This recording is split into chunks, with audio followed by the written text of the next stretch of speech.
Kleist est quelqu'un qui a toujours été en mouvement toute sa vie. On disait que sa maison, c'était sa diligence. C'est quelqu'un qui a passé sa vie à se chercher et qui, quand il a trouvé la littérature, a été persuadé d'avoir trouvé la voie qu'il cherchait depuis très très longtemps. Donc il s'est jeté à fond dans la littérature et malheureusement, il n'a pas eu le succès qu'il aurait souhaité avoir.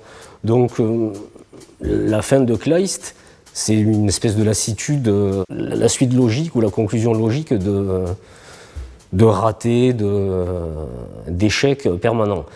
Henriette Vogel, elle avait été diagnostiquée d'un mal incurable, donc ses jours étaient comptés. Donc ce sont deux solitudes qui se sont retrouvées. C'est une histoire d'amour sans lettres.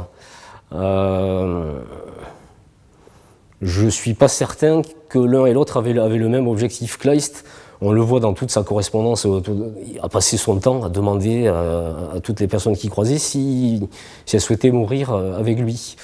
Henriette Vogel, je pense que voulait en finir. Elle avait besoin de quelqu'un pour l'accompagner dans cette idée qu'elle avait de se tuer. Pour découvrir Kleist, c'est intéressant de commencer par son théâtre.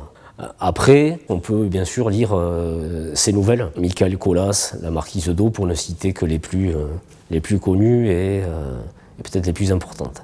Et enfin, il est très intéressant de lire sa correspondance qui permet de lever un peu les zones d'ombre qu'il pouvait y avoir par rapport à lui, ou du moins l'image qu'il a laissée à ses contemporains, parce que là il se livre vraiment dans sa correspondance et c'est quelque chose qui est vraiment très très intéressant à lire et à relire et à découvrir, à redécouvrir.